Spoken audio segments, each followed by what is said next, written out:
نحمده ونصلي على رسوله الكريم اما بعد فاعوذ بالله من الشيطان الرجيم بسم الله الرحمن الرحيم اتل ما اوحي اليك من الكتاب واقم الصلاة ان الصلاة تنهى عن الفحشاء والمنكر ولذكر الله اکبر والله يعلم ما تصنعون وقال تبارک وتعالى اقم الصلاة لدلوک الشمس الى غسق اللیل وقرآن الفجر ان قرآن الفجر کان مشہودا صدق اللہ العظیم۔ محترم اساتذہ کرام اور عزیز طلباء، میری کل کی گفتگو جیسا کہ آپ کو یاد ہوگا حکمت دین کے حوالے سے، یا جو اصطلاح عنوان میں استعمال کی گئی تھی فلسفہ دین کے حوالے سے، نماز کی حقیقت اور حکمت اس پر مشتمل تھی۔ اس کا خلاصہ یہ تھا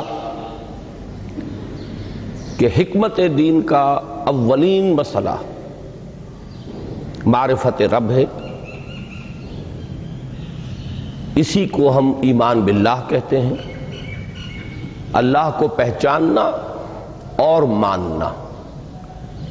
محض ماننا جو کہ صرف اس وجہ سے بھی ہو جاتا ہے کہ کوئی شخص مسلمانوں کے گھر میں پیدا ہو گیا تو جیسے اس کے والدین مانتے ہیں اسی طریقے سے وہ بھی ماننا شروع کر دیتا ہے، تو یقیناً اسلام کے لیے تو جو شرط لازم ہے وہ اس ماننے سے بھی پوری ہو جاتی ہے۔ لیکن اصل میں جو شے انسان کے کردار پر اثر انداز ہوتی ہے، اس کی شخصیت کو ایک خاص رنگ میں رنگ دیتی ہے، جسے قرآن صبغۃ اللہ کہتا ہے، اللہ کا رنگ، اس کے لیے اصل میں جو چیز ضروری ہے وہ اللہ کو پہچاننا ہے، معرفت رب اور ایمان باللہ۔ میں نے عرض کیا تھا کہ اس کے لیے بھی انسان کو تذکر کی ضرورت ہے۔ یہ شے اصلاً فطرت انسانی میں موجود ہے، صرف یاد دہانی اس کے اس ڈورمنٹ کانشسنس کو، وہ شعور کے جو سویا ہوا ہے، خوابیدہ ہے، اسے ایکٹیویٹ کرنا، اور اس کے لیے ذریعہ ہے تذکر بالقرآن، قرآن کے ذریعے سے تذکر، یاد دہانی حاصل کرنا۔ اس کے بعد انسان کا دوسرا مسئلہ اور حکمت قرآنی کا اور حکمت دین کا دوسرا مرحلہ، اسے میں نے 3 حصوں میں تقسیم کیا تھا۔ ایک تو یہ کہ انسان کی فکر، اس کی سوچ، اس کا علم، اس کے نظریات و افکار، یہ صحیح رخ پر پروان چڑھیں، پیش قدمی کریں۔ اس کے لیے بھی ضروری ہے کہ فکر کے ساتھ ذکر موجود رہے، ورنہ یکرخی اس میں آ جائے گی، کجی آ جائے گی۔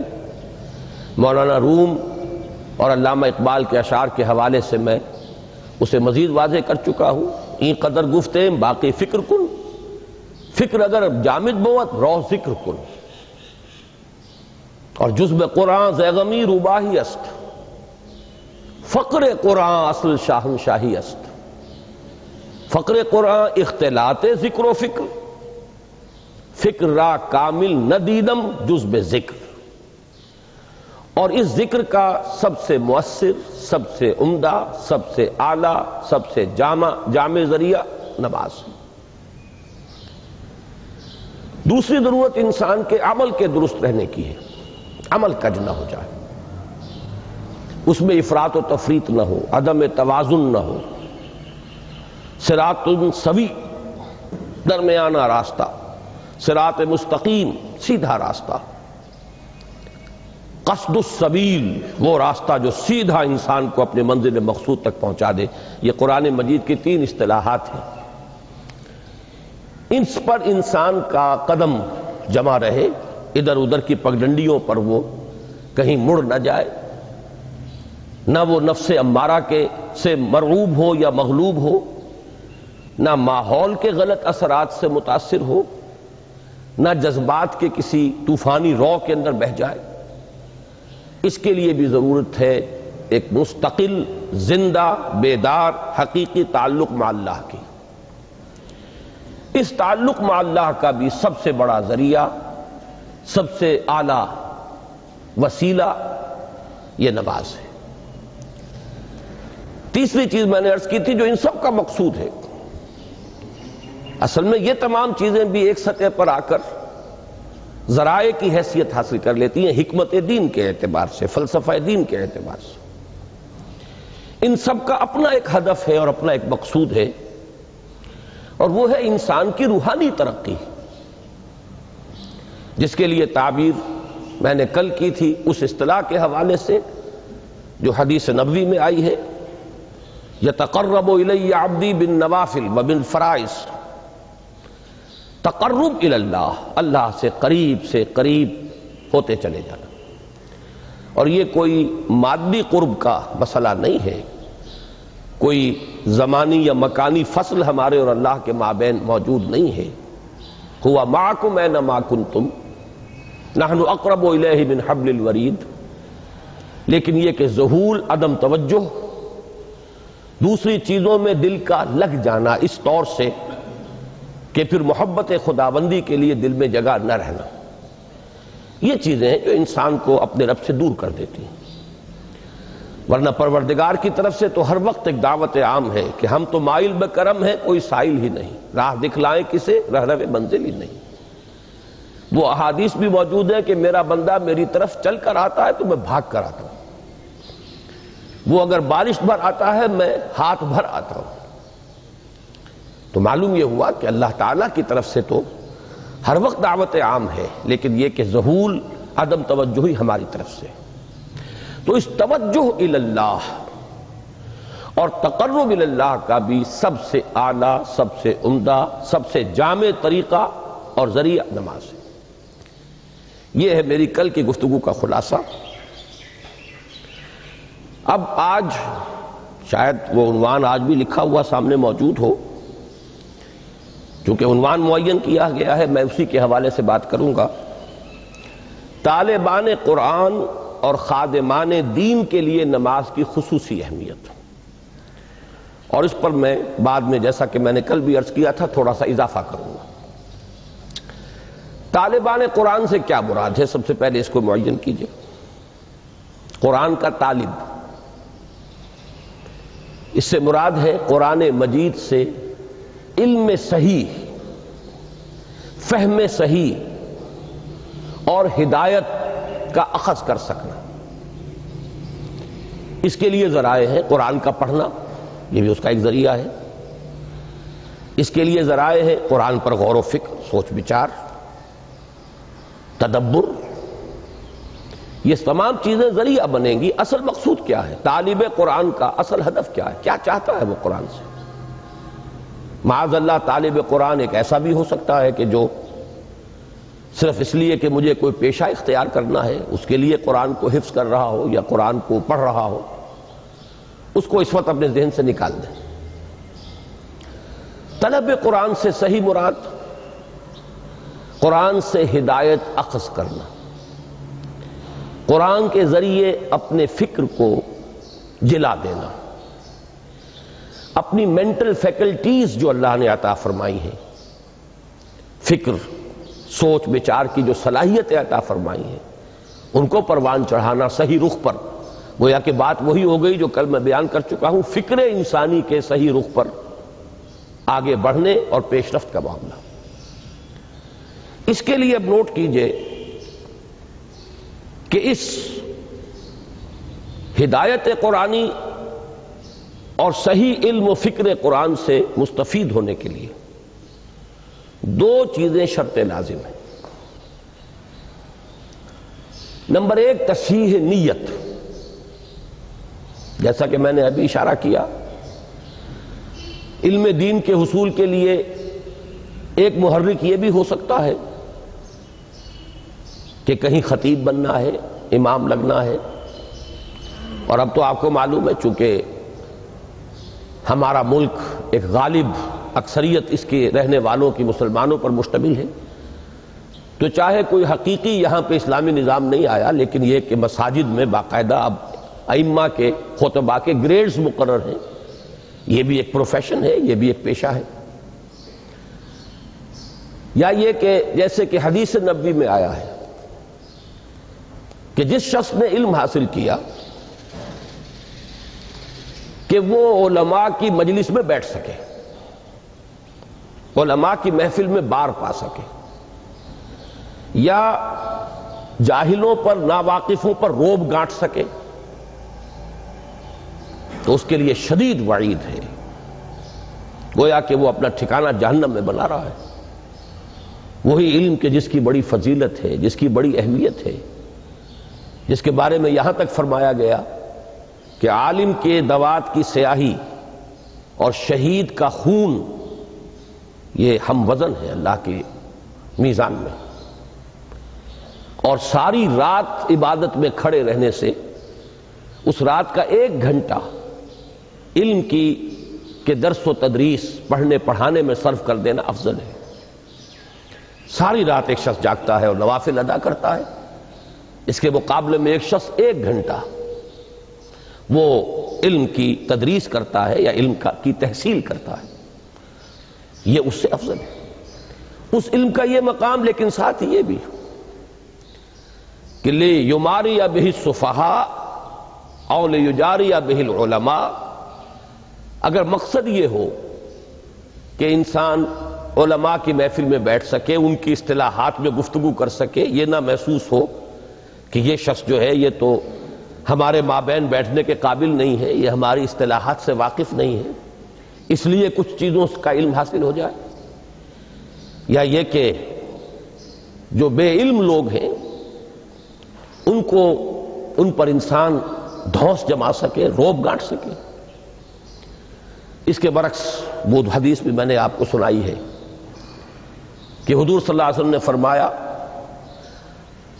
کہ جس شخص کو موت آئی اس حال میں، من جاءہ الموت وہو یطلب العلم، کہ وہ ابھی علم کی تحصیل کر رہا تھا، لیکن کس مقصد کے تحت؟ لِیُحْیِیَ بِهِ الْإِسْلَامَ، تاکہ وہ اس کے ذریعے سے اسلام کو زندہ کرے. مقصد یہ ہے.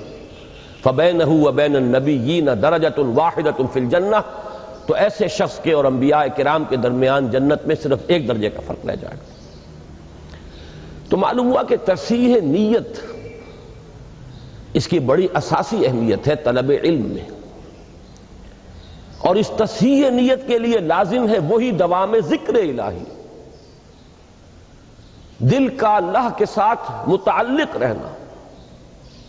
مجھے لفظ ایک یاد آیا، ایک حدیث میں آیا ہے قلبہ معلق بالمساجد. حضور صلی اللہ علیہ وسلم نے 7 افراد کا تذکرہ فرمایا ایک حدیث میں کہ جن کو اللہ تعالی خاص اپنے سائے تلے جگہ دے گا قیامت کے دن، جس دن کسی کے لیے کوئی سایہ نہ ہو. ان میں سے ایک وہ بھی ہے، ایک ایسا شخص کہ جس کا دل مسجدوں ہی میں اٹکا رہتا ہے. وہ اگر نکلتا ہے باہر اپنی ضروریات کے لیے، آخر معاش کی بھاگ دوڑ ہے اور ذمہ داریاں ہیں، لیکن دل وہیں اٹکا رہتا ہے کہ جیسے ہی اذان کی آواز آتی ہے لپکتا ہے، جیسے کہ مچھلی جو ہے، جسے آپ کہتے ہیں ماہی بے آب، مچھلی کو اگر آپ پانی سے نکال لیں گے تڑپے گی. اسی طریقے سے ایک مسلمان کی کیفیت مسجد سے باہر جو وقت وہ گزارتا ہے مجبوراً، تو اس کو اس کیفیت میں گزرنا چاہیے. اسی طریقے سے میں نے لفظ استعمال کیا کہ دل اللہ سے اگر متعلق نہ رہے، قلبہ معلق بالمساجد، اسی طریقے سے اللہ کے ساتھ دل اگر معلق نہ رہے، جڑا نہ رہے، تو نیت جو ہے اس میں فساد آ جائے گا.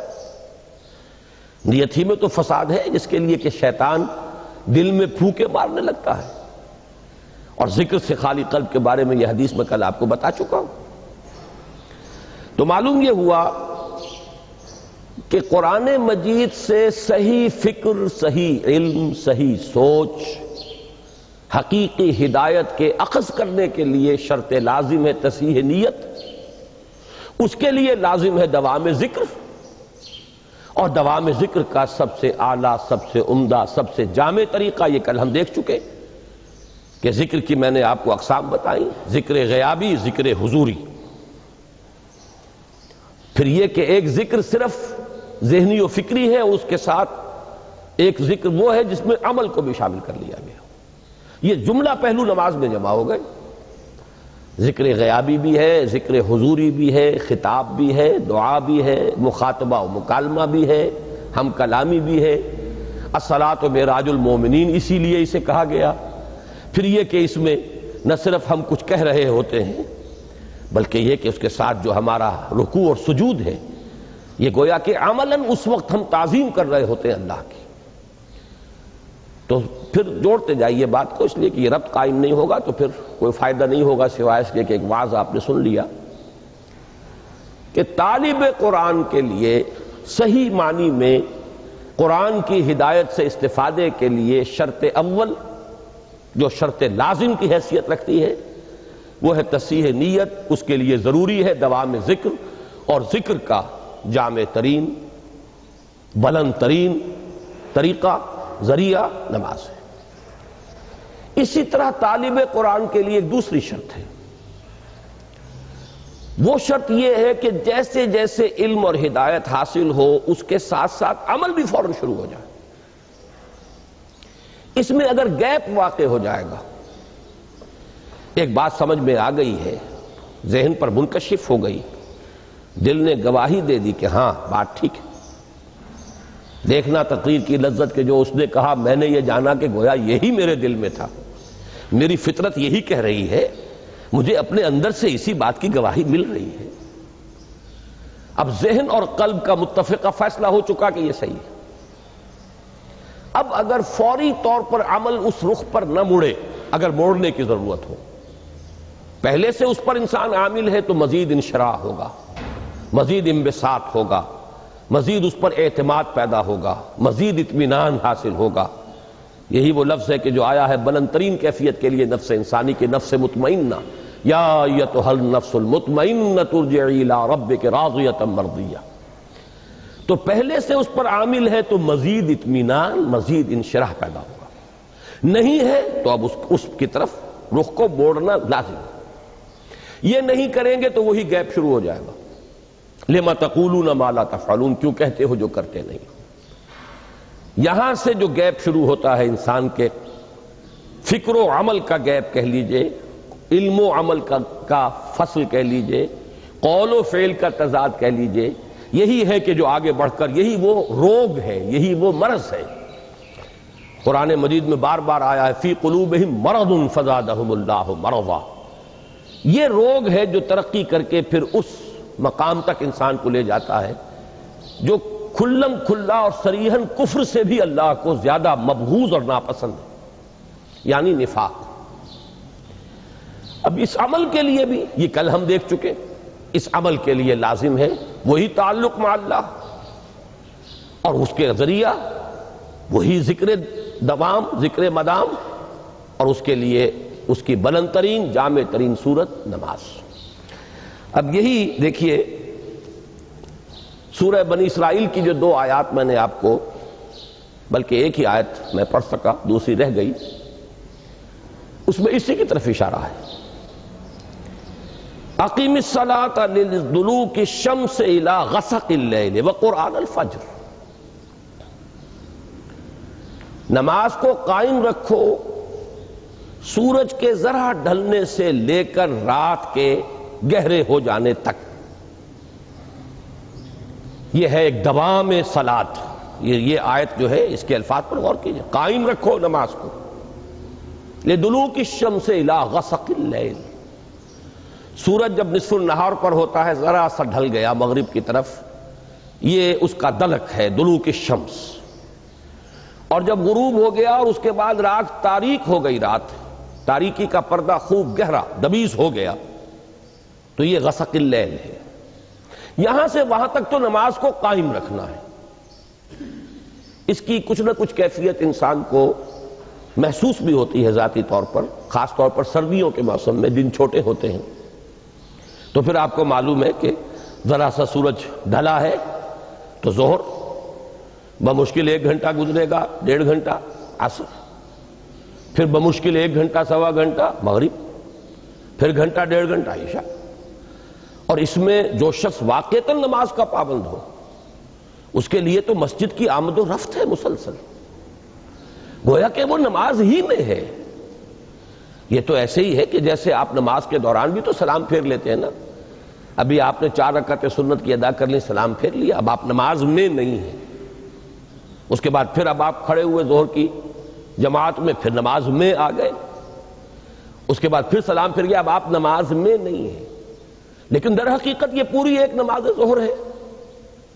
اسی طریقے سے وقفے وقفے سے مسجد سے نکلنا تو ہوا ہے، لیکن یہ کہ بعین ہی اسی تشبیہ کو سامنے رکھیے تو گویا کہ نماز مسلسل قائم رہی ہے دلوک الشمس سے لے کر غسق اللیل تک۔ اقم الصلاۃ لدلوک الشمس الی غسق اللیل وقرآن الفجر۔ خاص طور پر اب فجر کی نماز کا علیحدہ سے تذکرہ کیا گیا۔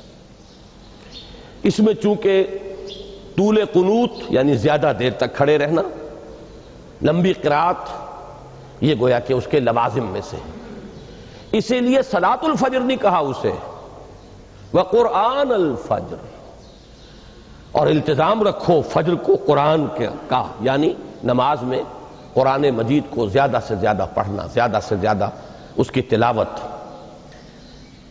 ان قرآن الفجر کان مشہودا، مشہودہ کے بارے میں کئی تفسیری اقوال ہیں۔ فجر کے وقت کا یہ قرآن کا پڑھنا مشہود ہے، اور مشہود کے ایک معنی یہ ہے کہ قلب حاضر ہوتا ہے، استحضار ہوتا ہے، طبیعت تر و تازہ ہوتی ہے، تکان نہیں ہوتی، کسل نہیں ہوتا، رات بھر آپ نے نیند لی ہے، اب آپ فریش ہیں، تر و تازہ ہیں، تو آپ کے تمام جو قوائے باطنی ہیں، جو آپ کی فیکلٹیز ہیں آپ کے اندر، وہ بیدار ہیں، اور وہ گویا کہ اس کے لیے ریسیپشن جو ہے ان تمام چیزوں کا جو قرآن کے اندر سامنے آ رہی ہیں، اس کے لیے بہترین اور سازگار ماحول ہے۔ یہ بات بھی کہی گئی ہے کہ فجر کی نماز میں وہ فرشتے بھی حاضر ہوتے ہیں کہ جن کی ڈیوٹی رات کے وقت ہوتی ہے، ابھی آف ہونے سے پہلے انہیں فجر کی نماز بھی پڑھنی ہے ساتھ، اور وہ بھی کہ جنہوں نے دن کا چارج سنبھالنا ہے وہ بھی پہلے آ جاتے ہیں فجر کی جماعت میں، وہ شریک ہوتے ہیں۔ بہرحال یہ مختلف اقوال ہیں، لیکن میں اس وقت توجہ دلا رہا ہوں کہ طالب قرآن کے لیے 2 شرطیں، تصحیح نیت اور علم اور عمل، اس میں کسی فرق و تفاوت یا تضاد کا پیدا نہ ہونا، دونوں کے لیے لازمی ہے دوام ذکر، اس کا اہم ترین وسیلہ ذریعہ نماز، اور اس کے ساتھ جوڑیے اب پہلی بات جو کل میں نے کہی تھی اور آج بھی دہرایا اسے، کہ معرفت رب کے لیے سب سے بڑا ذریعہ جو ذکر مجسم ہے وہ قرآن ہے، تو گویا کہ صلاۃ الفجر کا پروگرام 2 عطشہ ہو گیا۔ اب یہ صرف صلاۃ نہیں ہے بلکہ اس کے ساتھ چیزیں جوڑ دی گئیں، جو مجسم ذکر ہے قرآن، اور جو ذکر کا سب سے زیادہ جامع اور بلند ذریعہ ہے، ان دونوں کو جمع کر دیا گیا۔ وقرآن الفجر ان قرآن الفجر کان مشہودا۔ اور اس سے بھی آگے، یہ تو چونکہ فرض نمازوں کا ذکر آ گیا ہے، ظہر سے عشاء تک اور پھر فجر، لیکن اس سے اگلی منزل بھی ہے، وَمِنَ اللَّيْلِ فَتَهَجَّدْ بِهِ نَافِلَةً لَكَ، اور رات کے ایک حصے میں بھی جاگا کرو اس کے ساتھ، یعنی یہی فجر کا جو پروگرام ہے، اس کو 2 عطشہ سے عطشہ اگر کرنا چاہتے ہو تو اب رات کے ایک حصے میں سے اپنے آرام میں سے کٹوتی کرو اور کھڑے رہو، اور اس وقت خاموشی سے پرسکون انداز میں، جبکہ کوئی اور نہ دیکھنے والا ہے، نہ کسی اور طرح کی ڈسٹربنس ہے، براہ راست ایک رابطہ جو ہے بندے اور رب کے درمیان اسٹیبلش ہو جاتا ہے، اس وقت اسی فجر کی کیفیت کو اس وقت 2 عطشہ بلکہ 6 عطشہ کر کے اس سے استفادہ کرو۔ اس سب کا حاصل کیا ہوا؟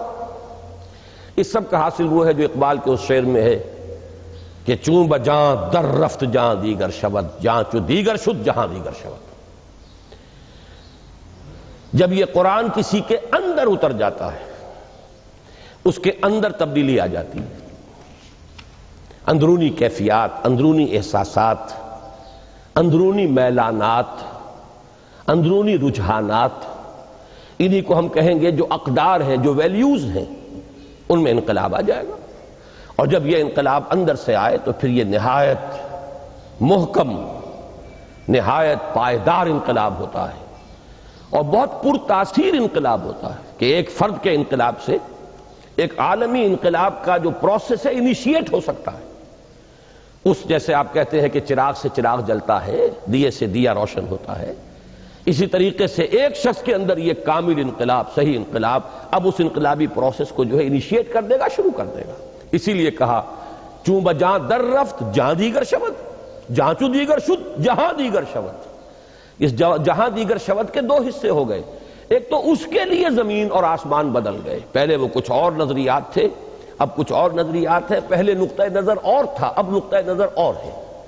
تو فار دیٹ پرٹیکولر پرسن پوری دنیا بدل گئی، پوری کائنات بدل گئی۔ اور ایک یہ کہ پورے اس دنیا میں انقلاب برپا کرنے کے عمل کا بھی آغاز ہو گیا۔ اب آئیے دوسری شے کی طرف، خادمان دین، ان کے لیے نماز کی کیا اہمیت ہے؟ یہاں بھی پہلے ہمیں ڈیفائن کرنا ہوگا خادمان دین سے مراد کیا ہے۔ خدمت دین کسے کہتے ہیں؟ ایک تو آپ اپنے بوڑھے والدین کی بھی خدمت کرتے ہیں، اس میں بھی ایک مجھے دلچسپ واقعہ یاد آ گیا ہے جو مولانا روم نے لکھا ہے حکایت کے پیرائے میں بات کو سمجھانے کے لیے، کہ حضرت موسیٰ ایک دفعہ کہیں سے گزر رہے تھے، انہوں نے ایک گڈریے کو دیکھا، چرواہا، جنگل بیابان میں، تنہائی میں وہ مناجات کر رہا تھا، اللہ سے ہم کلام تھا کہ اے رب اگر تو میرے سامنے آ جائے تو میں تیرے پاؤں دھوؤں، تیرے پاؤں دباؤں، تیرے سر میں سے جوئیں نکالوں، تیرا سر دھوؤں۔ اب ایک تصور یہ تھا اس کا، کوئی ہوگا اس کا کوئی بزرگ، کوئی بوڑھی والدہ، بوڑھا والد، یا کوئی چودھری ہوگا اس کا جو اس سے یہ خدمتیں لیتا ہوگا۔ تو اس کے ذہن میں خدمت کا یہی ایک تصور تھا، تو اپنے اس ذہن کی محدود سی دنیا میں وہ یہی چیزیں آفر کر رہا تھا اللہ کو کہ اللہ میرے دل میں تو، مجھے وہ شعر یاد آ رہا اقبال کا کہ کبھی اے حقیقت منتظر نظر آ لباس مجاز میں، کہ ہزاروں سجدے تڑپ رہے ہیں میری جبین نیاز میں۔ تو ایک جذبہ ہے، اللہ سامنے ہو، ہم کیا کریں گے؟ ہر شخص جو ہے وہ اپنے ذہن کی سطح کے مطابق ہی سوچے گا کہ وہ کیا کرے گا۔ تو اس غریب نے جو کچھ اس کی ذہنی سطح تھی اس کے مطابق جو ہے وہ اللہ کے ساتھ یہ بات کی۔ حضرت موسیٰ علیہ السلام نے ڈانٹ دیا، یہ کیا کفر بک رہے ہو تم؟ اب وہ اپنی ایک خاص کیفیت میں تھا، اس نے چیخ ماری، کپڑے پھاڑے اور نکل گئے۔ تو اللہ تعالیٰ نے فرمایا حضرت موسیٰ سے، یہ کوئی حدیث نہیں ہے، یہ ایک حکایت ہے، یوں سمجھ لیجئے بات کو سمجھانے کے لیے، کہ اے موسیٰ تم نے کیا کیا؟ میرا یہ بندہ میرے ذہن اور فکر کے مطابق مجھ سے، میرے ساتھ مشغول تھا، مجھ سے ہم کلام تھا، تم نے ہمارا یہ تعلق توڑ دیا۔ تو برائے وصل کردن آمدی، نہ برائے فصل کردن آمدی، تمہیں ہم نے بھیجا ہے لوگوں کو ہم سے جوڑنے کے لیے، نہ کہ کاٹنے کے لیے۔ بہرحال یہ بات کیوں آ گئی کہ خدمت دین کا کیا تصور ہے؟ اللہ کی کیا خدمت آپ کر سکتے ہیں؟ اللہ کے رسول کی کیا خدمت آپ کر سکتے ہیں؟ اللہ کے دین کی کیا خدمت آپ کر سکتے ہیں؟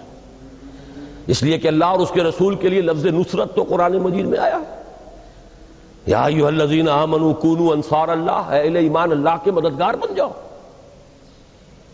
کما قال عیسی ابن مریم للحواریین من انصاری اللہ، جیسے کہ عیسیٰ ابن مریم نے کہا تھا حواریوں سے کون ہے میرا مددگار اللہ کی طرف۔ تو نصرت قرآن، نصرت خدا و رسول، یہ تو قرآن کی اصطلاح ہے۔ سورہ حدید میں فرمایا وَلِيَعْلَمَ اللَّهُ مَن يَنصُرُهُ وَرُسُلَهُ بِالْغَيْبِ، اللہ دیکھنا چاہتا ہے کہ کون ہے اس کے وفادار بندے جو اس کی اور اس کے رسولوں کی مدد کرتے ہیں غیب میں ہونے کے باوجود۔ تو یہ نصرت خدا و رسول سے مراد کیا ہے، خدمت خدا و رسول سے مراد کیا ہے؟ اس لیے کہ اسی کا نام ہوگا خدمت دین۔ اس میں بھی دو چیزیں، جیسے کہ میں نے عرض کیا تھا کہ طالب قرآن کے لیے دو شرطیں ہیں، تصحیح نیت اور علم اور عمل کے اندر توافق، ہم آہنگی۔ اسی طرح خدمت دین کے دو درجے ہیں. ایک ہے دعوت دین، اللہ کا پیغام لوگوں تک پہنچا دینا، سوئے ہوئوں کو جگانا، نیند کے ماتوں کو ہوشیار کرنا، بھولے اور بھٹکے ہوئے راہی جو ہیں ان کو صحیح راستے کی طرف ان نشاندہی کر کے صحیح راستے کی انہیں اس راستے کی طرف بلانا. یہ ہے دعوت دین، اللہ کے راستے کی طرف بلانا. ادع الی سبیل ربک بالحکمۃ والموعظۃ الحسنۃ وجادلھم باللتی احسن. بلاؤ اپنے رب کے راستے کی طرف حکمت کے ساتھ اور اچھی نصیحت کے ساتھ، اور کہیں مجادلہ اور جھگڑا بھی کرنا پڑ جائے تو بھی بڑے خوبصورت انداز میں. کوئی ضدی آدمی ایسے بھی ہوتے ہیں کہ جن کے ساتھ ذرا مناظرے کا اور مجادلے کا انداز اختیار کرنا پڑتا ہے، لیکن اس میں بھی تمہاری طرف سے تمہارے طرز عمل میں ظاہر ہونا چاہیے کہ نہایت عمدگی کے ساتھ، خوبصورتی کے ساتھ. تو یہ جو دعوت دین ہے یہ خدمت دین کی پہلی منزل ہے، اور خدمت دین کی دوسری منزل اقامت دین، دین کو قائم کرنا. اسی کو ہم آج کل جو ہے ایک نئی اصطلاح کے حوالے سے تعبیر کر رہے ہیں اسلامی انقلاب. پورے نظام کو بدل دینا. اس کے نظام میں اس وقت جو بھی قائم ہے، جو کجی ہے، اللہ سے دوری ہے، دین سے بعد ہے، ظلم ہے، ناانصافیاں ہیں، استحصال ہے، ان سب کا قلع کما کر کے جیسے کہ ایک فرد اللہ کا بندہ بن جائے، ایسے ہی پورا نظام اللہ کی بندگی میں آ جائے. یہ اقامت دین. اس کے لیے جد و جہد، اس کے لیے محنت، اس کے لیے جان اور مال کا کھپانا، اس کے لیے جہاد بالمال والنفس یا انفاق مال و بذل نفس. اب یہ اصطلاحات ہیں.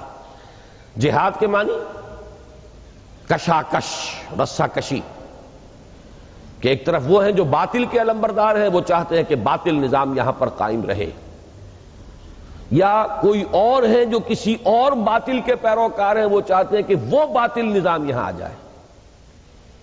مثلا اگر جاگیرداری اور سرمایہ داری کا باطل نظام چل رہا ہے تو خارج میں ایسے لوگ بھی ہیں کہ جو اس کو ملیامیٹ کر کے کمیونزم کا باطل نظام لانا چاہتے ہیں.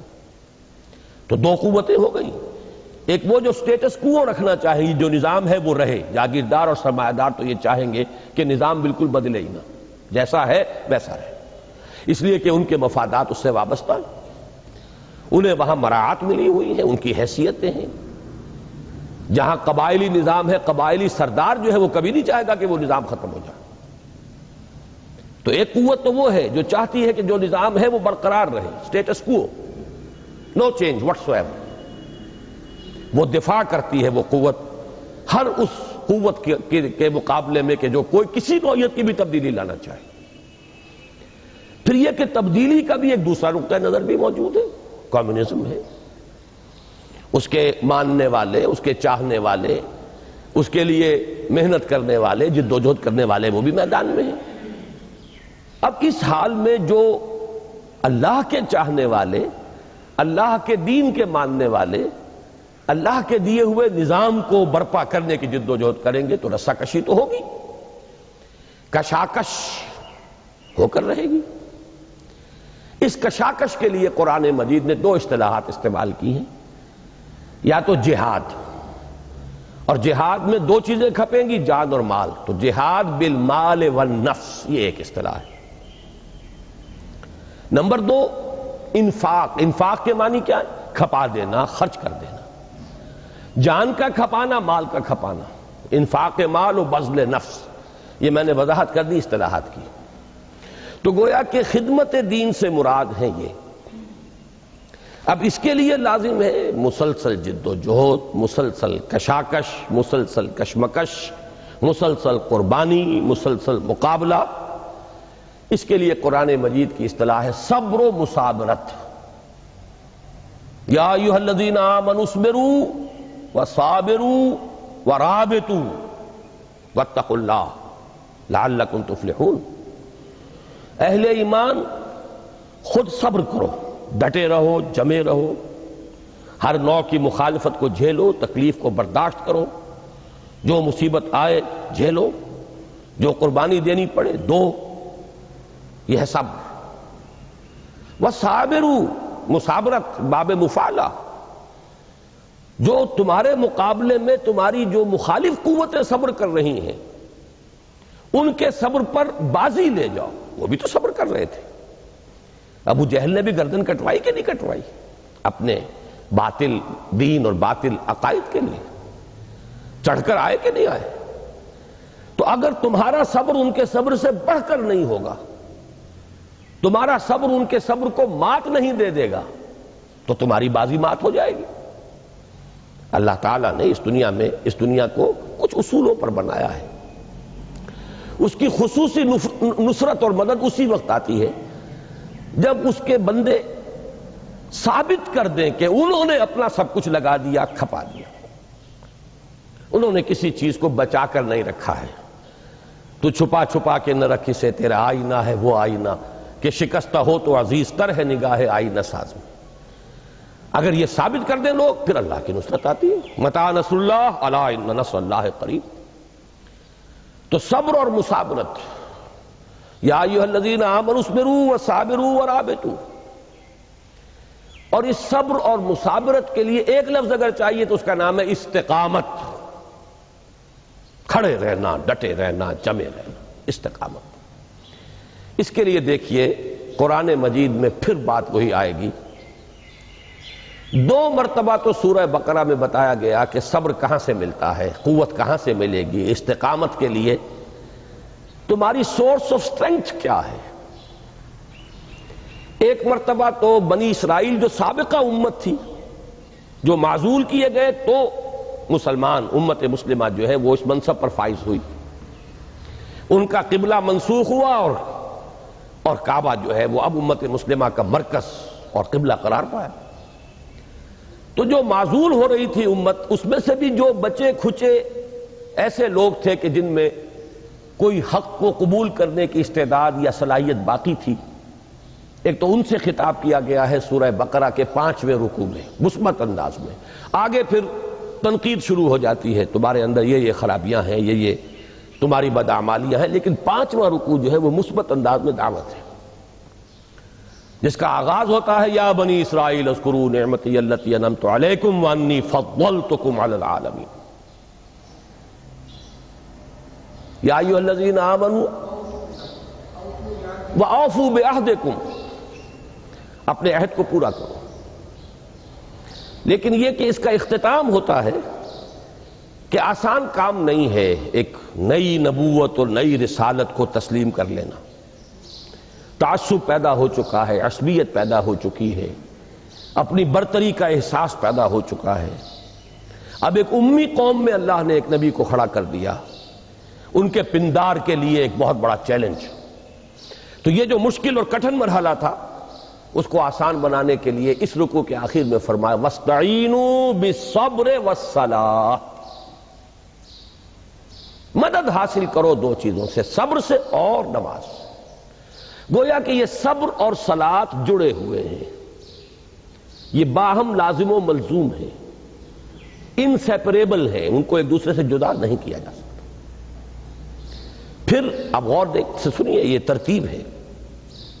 اس کے بعد آپ کو معلوم ہے تقریباً 14 رکوعوں میں ایک بہت ہی طویل فرد قرارداد جرم عائد کی گئی ہے بنی اسرائیل پر، جس کی وجہ سے تم معزول کیے جا رہے ہو آج۔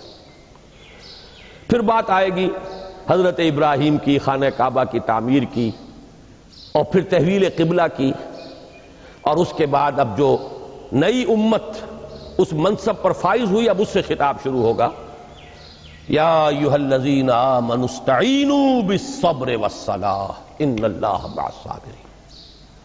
پھر وہی بات، اس لیے کہ دین تو ایک ہے، دین کی بنیادی تعلیمات ایک ہیں، دین کی حکمت ایک ہے۔ دین کی ظاہری اعمال کی صورتوں میں کچھ فرق ہوا ہے، نماز کی شکل بنی اسرائیل میں کچھ اور تھی، ہمارے ہاں کچھ اور ہے، لیکن یہ ہے کہ جہاں تک حکمت، فلسفے، دین کے مقاصد، دین کی اساسات، دین کی فکری بنیادوں، ان کا تعلق ہے، یہ تو ایک ہی ہے، دین ایک ہی ہے ہمیشہ سے۔ تو دونوں جگہ پر 5ویں رکوع کے اختتام پر فاستعینوا بالصبر والصلاۃ وانہا لکبیرۃ الا علی الخاشعین الذین یظنون انہم ملاقو ربہم وانہم الیہ راجعون۔ اور 19ویں رکوع کے شروع میں خطاب اہل ایمان سے، امت مسلمہ سے، یا ایھا الذین آمنوا استعینوا بالصبر والصلاۃ ان اللہ مع الصابرین۔ اس کے علاوہ جو میں نے ایک آیت آج بالکل شروع میں پڑھی تھی، یہ سورہ عنکبوت کی 45ویں آیت ہے، لیکن اس سے زیادہ آسان پہچان جو ہے اس کی، وہ اس حوالے سے ہے کہ 21ویں پارے کی پہلی آیت ہے۔ اس لیے 21ویں پارے کا نام ہی اس سے ہے اتلو، پڑھا کرو۔ اتل ما اوحی الیک من الکتاب واقم الصلاۃ ان الصلاۃ تنہی عن الفحشاء والمنکر ولذکر اللہ اکبر واللہ یعلم ما تصنعون۔ اور یہ سورہ عنکبوت جو ہے نازل ہوئی ہے سن 5 نبوی میں۔ یہ سن 5 نبوی یوں سمجھیے کہ جب وحی شروع ہوئی حضور پر، تو اب یہاں سے پہلا سال جو ہے نبوت کا شروع ہو گیا۔ تو اس کے بعد تقریباً 13ویں سال میں جا کر ہجرت ہوگی، تو وہاں سے سن ہجری شروع ہوگا جو اب 1410 ہے۔ تو یوں سمجھیے کہ 1410 میں ایڈ کیجئے تقریباً 8 برس، تو آج سے 1418 برس جو قمری ہے، اس وقت وہ سورہ مبارکہ نازل ہوئی۔ اور یہ وقت وہ تھا جب کہ مکے میں شدید مصائب اور پرسیکیوشن اور تشدد اور تعذیب سے اہل ایمان کو سابقہ تھا، بری طرح مارا جا رہا تھا صحابہ کرام کو، بالخصوص ایک تو نوجوان جو اپنے بزرگوں کے رحم و کرم پر ہوتے، ان پر ڈیپینڈنٹ ہوتے، دوسرے غلام تو ان کی گویا کی ملکیت تھے، جو چاہیں کر گزرے، اپنی اولاد کو کوئی مارتا تو نہیں ہے لیکن غلاموں کو تو وہ ہلاک بھی کر دیتے تھے۔ بلکہ حضرت یاسر اور ان کی اہلیہ حضرت سمیہ دونوں کو شہید کیا ابو جہل نے۔ تو یہ جو شدید دور تھا جس میں کہ صبر اور مصابرت کی بڑی سخت ضرورت ہے، ڈٹے رہنے کا، انسان کے صبر کا بڑا عظیم امتحان تھا، اس وقت یہ آیت نازل ہوئی کہ ان کیفیات میں صبر و مصابرت کے لیے تمہارا سہارا، تمہارے لیے سورس آف اسٹرینتھ، اس کے لیے ذریعہ کیا ہے، ہدایت کیا ہے؟ وہ کئی ہدایات ہیں، لیکن اولین ہدایت یہ ہے اتل ما اوحی الیک من الکتاب، پڑھو اس کو جو نازل کی گئی، وحی کی گئی تمہاری طرف کتاب، یعنی قرآن۔ وہ اقیم الصلاۃ، اور نماز کو قائم کرو۔ دیکھیے گویا کہ وہی بات ہو گئی کہ قرآن اور نماز کو جب یکجا کر دیا جائے تو اب یہ دو عطشہ ہو گئے، مجسم ذکر قرآن اور ذکر الہی کا جامع ترین اور بلند ترین ذریعہ نماز۔ جیسے وہاں تھا سورہ بنی اسرائیل کی 2 آیتوں میں اقیم الصلاۃ لدلوک الشمس الی غسق اللیل وقرآن الفجر ان قرآن الفجر کان مشہودا ومن اللیل فتہجد بہ نافلۃ لک۔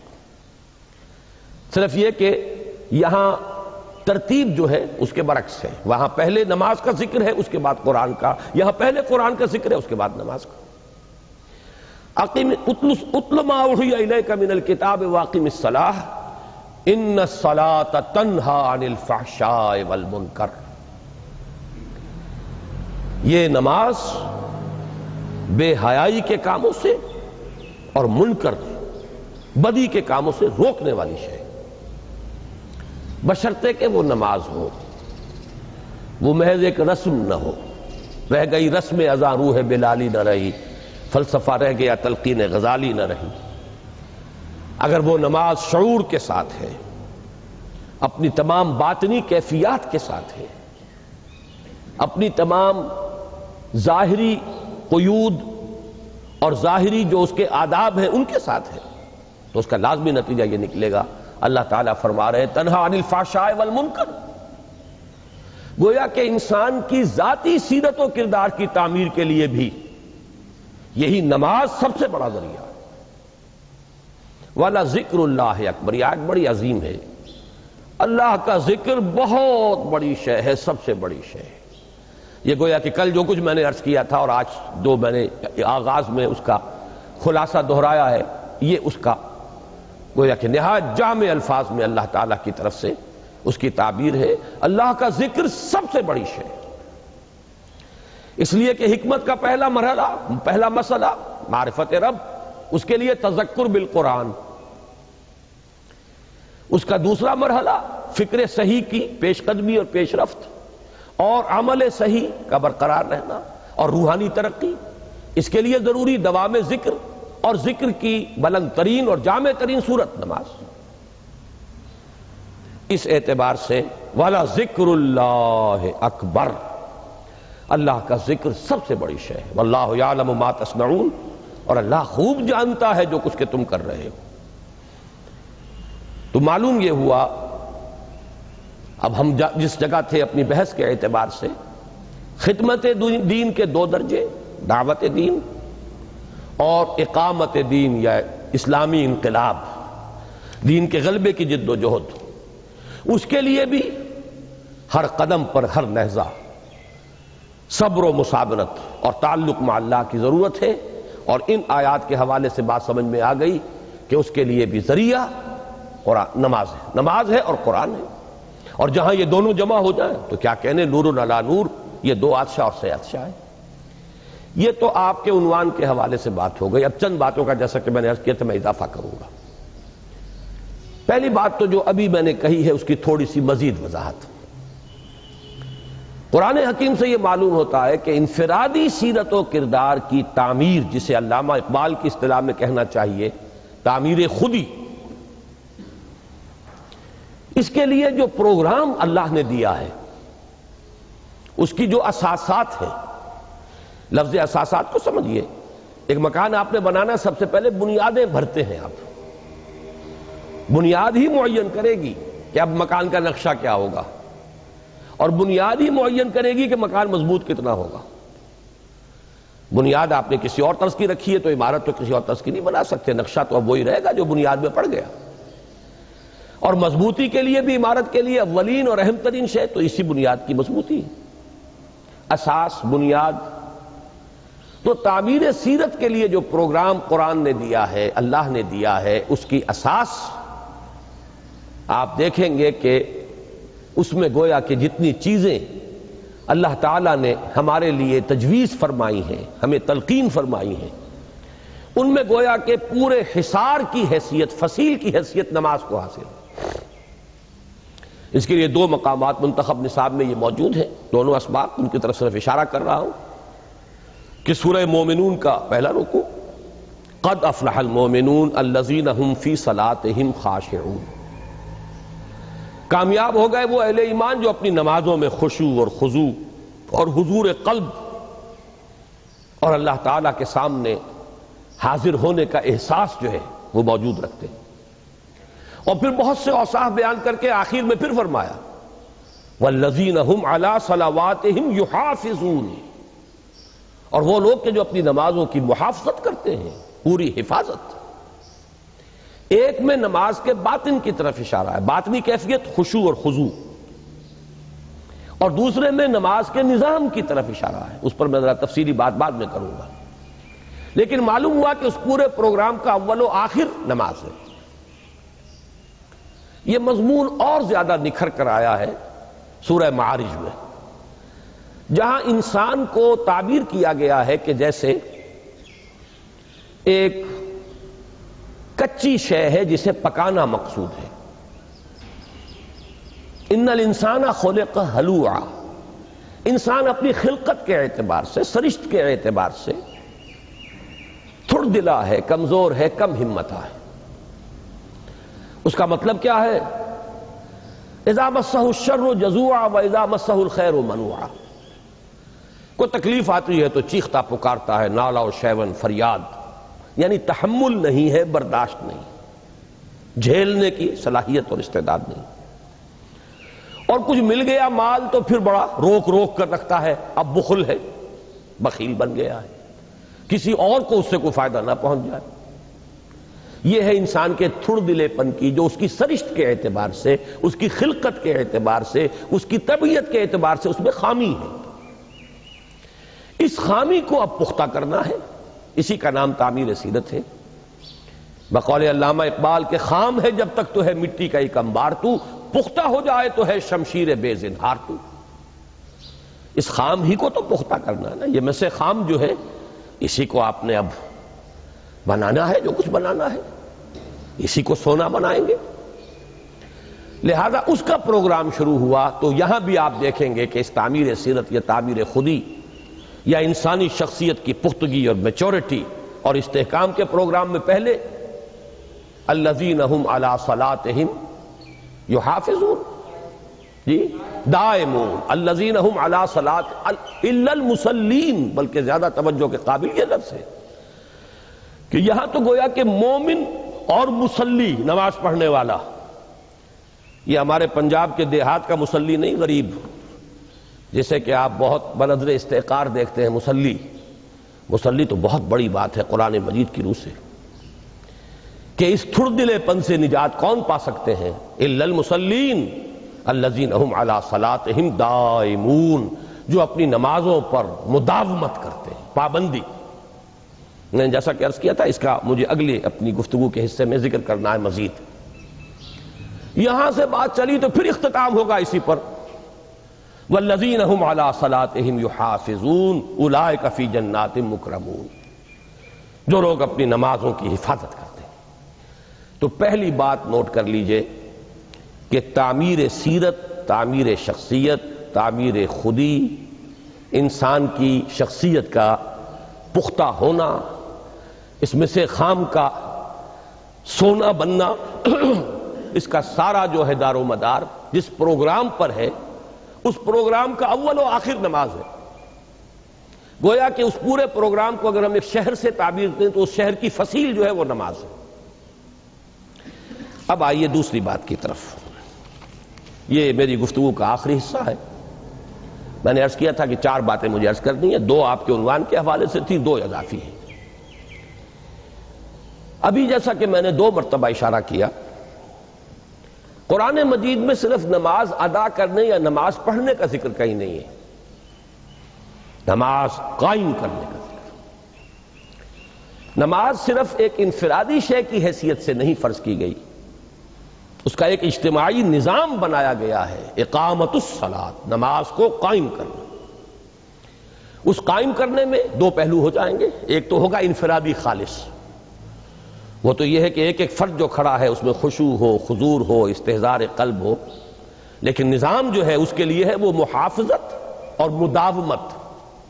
والذین هم علی صلواتہم یحافظون، جو سورہ مومنون میں آیا، اور سورہ معارج میں تو شروع اور آخر میں دونوں میں اسی کا ذکر ہے، الا المصلین الذین هم علی صلاتہم دائمون، اور پھر اختتام پر والذین هم علی صلاتہم یحافظون۔ یہ جو نظام صلاۃ ہے در حقیقت، اس پر ہمارا پورا نظام جو ہے دین کا وہ اسی بنیاد پر کھڑا ہے، بلکہ یوں کہیے کہ اسی کی ایک پروجیکشن ہے، اسی کی ایک توسیع ہے، اسی کی ایک ایکسٹینشن ہے۔ یہ مرکزی اہمیت ہے اقامت الصلاۃ کو پورے دین کے نظام میں۔ چنانچہ ظاہر بات ہے کہ اجتماعی نظام میں بھی اصل شے تو وہ افراد ہیں، افراد کے ہاتھوں میں ہے اقوام کی تقدیر، ہر فرد ہے ملت کے مقدر کا ستارہ۔ پہلی بات تو اس ضمن میں ہم وہ دیکھ چکے کہ وہ افراد کی سیرتوں کی تعبیر کے لیے اصل اساس نماز، اور اس کے ساتھ اس وقت ایڈ کر لیجئے کہ افراد کا جو پروگرام ہوتا ہے، نظام الاوقات، دن بھر کے معمولات، اس کو یہ نظام صلاۃ جکڑ لیتا ہے۔ مجال ہے ادھر سے ادھر ہو جائے، کس قدر بیدار، کس قدر آدمی چاق و چوبند رہے گا۔ یہ نہیں کہ صبح کو سو رہے ہیں جب تک چاہا سوئے، جو مغربی اقوام میں جدید تہذیب کا خاصہ ہے۔ رات ان کی شروع ہی ہوتی ہے نصف شب کے بعد، اور صبح طلوع آفتاب جو ہے وہ کس شے کا نام ہے، کس بلا کا نام ہے، وہ انہیں معلوم ہی نہیں۔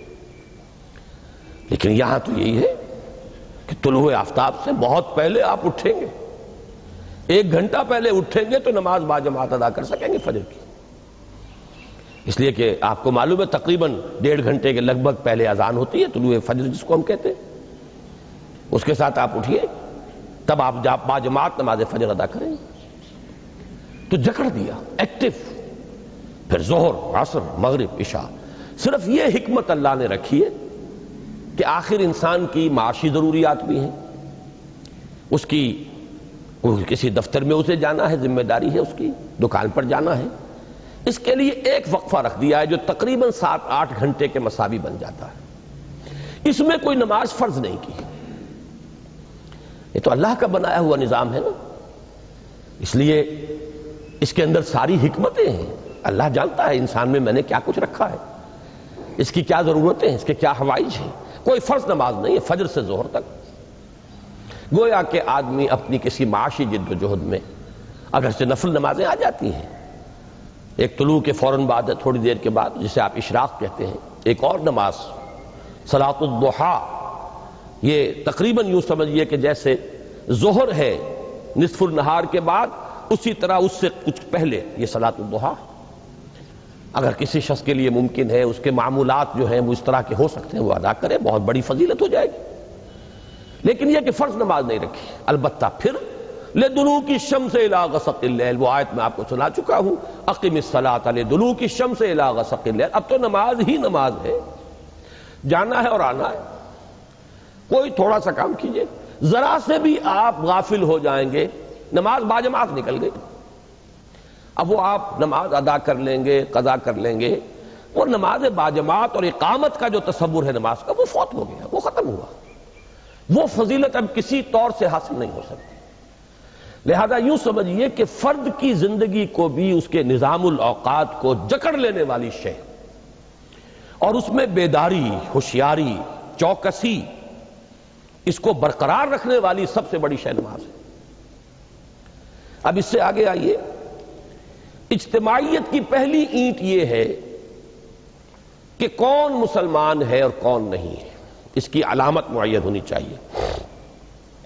اس کے جو بڑے طویل مباحث ہیں اس کو اس وقت میں نہیں چھیڑ رہا ہوں، لیکن واقعہ یہ ہے کہ اسلامی معاشرے میں کسی مسلمان، کسی شخص کے مسلمان ہونے کی لازمی علامت، میں لازمی شرط نہیں کہہ رہا، اس کو نوٹ کر لیجئے، یہ لیگل لینگویج نہیں ہے، میں قانونی زبان میں بات نہیں کر رہا ہوں اس وقت، یہ معاشرے کا ایک رنگ ہے، اس کے حوالے سے عرض کر رہا ہوں کہ کسی شخص کے مسلمان ہونے کی لازمی علامت اقامت الصلاۃ ہے۔